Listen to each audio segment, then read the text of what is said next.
Alors dans ce tuto, je vais vous montrer comment faire l'export PDFX 1A.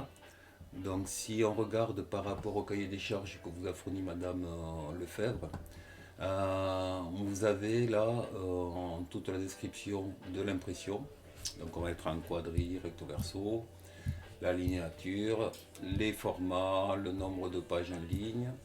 Et en bas, là, on a la norme à respecter. Donc là, ce qu'on vous dit, norme PDF à respecter, PDFX 1A. Et sur l'autre côté, là, vous avez le profil couleur qui est le Fogra 39L, qui va être le profil ICC qui permet de gérer la reproduction des couleurs, suivant le papier sur lequel on va imprimer. Euh, donc logiquement, si je ne me trompe pas, celui-là c'est pour un coucher, mais à confirmer auprès de Madame Lefebvre pour les normes. Donc, nous, on est censé réaliser un PDF imprimeur. Alors, par rapport aux autres maquettes, ce que j'ai fait, j'ai rajouté un bloc là, sur le bas de ma page, qui est là, que j'ai mis en fond perdu.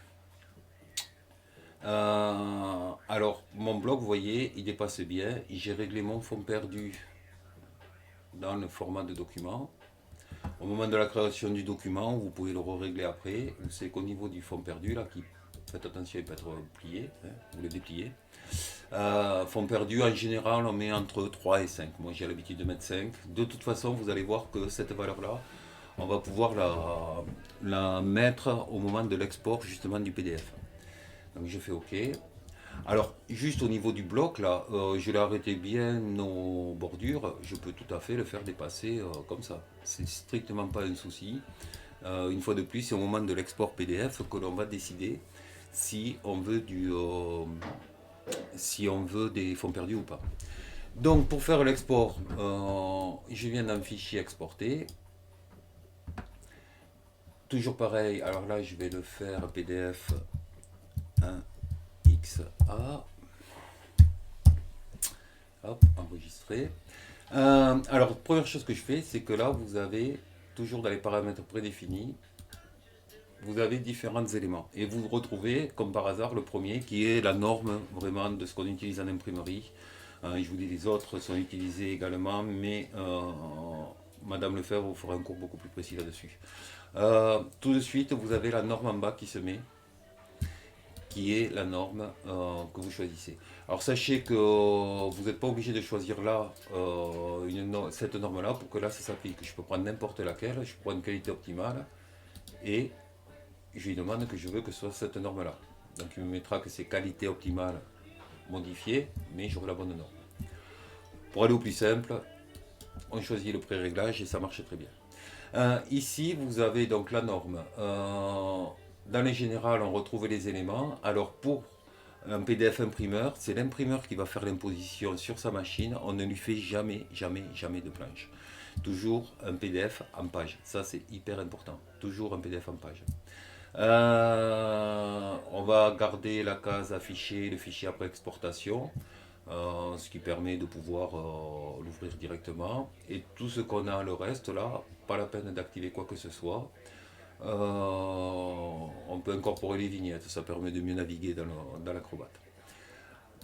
Une fois de plus, la compression par rapport à la norme est faite. Donc c'est-à-dire que là,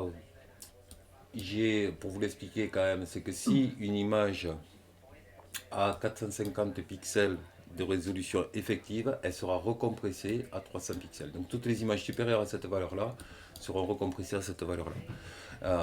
Sachant que cette valeur correspond à la valeur de votre trame. Nous, si on regarde le cahier des charges, nous avons une linéature qui est à 175. Donc dans la logique, sur une presse offset, il faudrait doubler la linéature pour avoir la résolution nécessaire, c'est-à-dire que pour une trame 175, avoir une résolution de 350. Nous, je ne sais pas comment ça a été prévu, mais on va vous le faire à 300.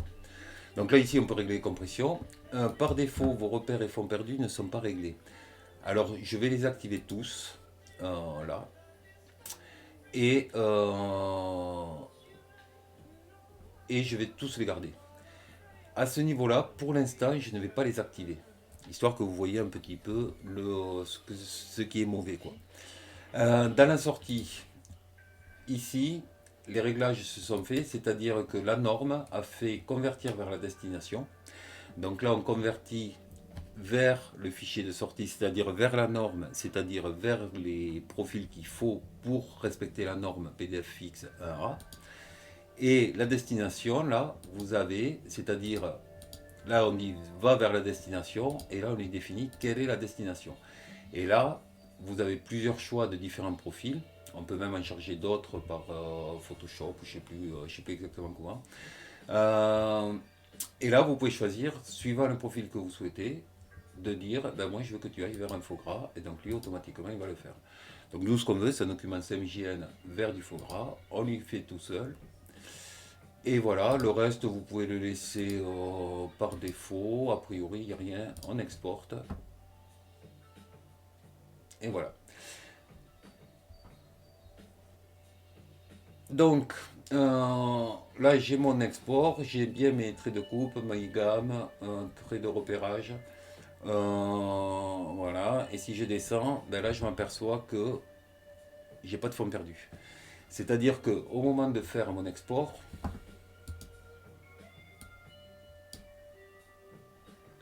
donc je recommence mon export, il faut que je ferme celui-là.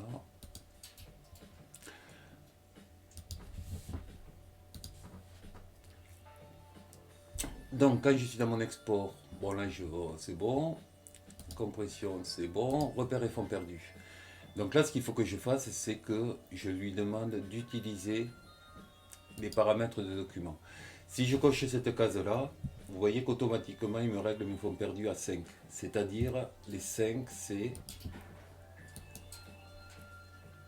les 5 que j'ai mis dans mon format de document. Là. Si là je mets 3, donc ça met 3 partout. Ok. Fichier exporté.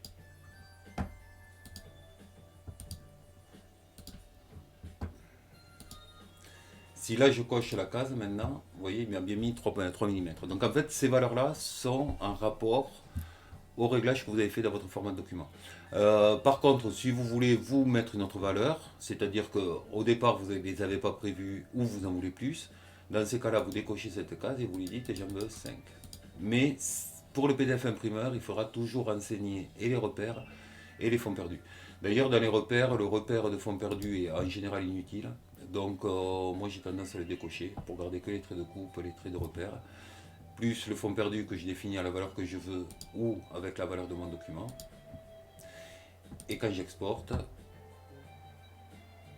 donc là j'ai toujours mes éléments et vous allez voir qu'au niveau du fond perdu, on dépasse bien. Et donc là, effectivement, c'est bon. Donc voilà, dernière chose, on va regarder le poids. C'est-à-dire que si je viens sur mon élément, j'ai le PDF qui est là. Tout à l'heure, on avait un PDF en planche qu'on a envoyé au client. Donc de mémoire, je pense que c'est celui-là. De mémoire, où il fait 900, il fait 1 kg. Si on regarde celui qui a la norme PDFX 1A, il fait, vous voyez, quasiment 3 fois le poids. Donc voilà, donc pensez bien, un PDF XA est un fichier pour un imprimeur et doit avoir les fonds perdus, avoir des normes bien spécifiques.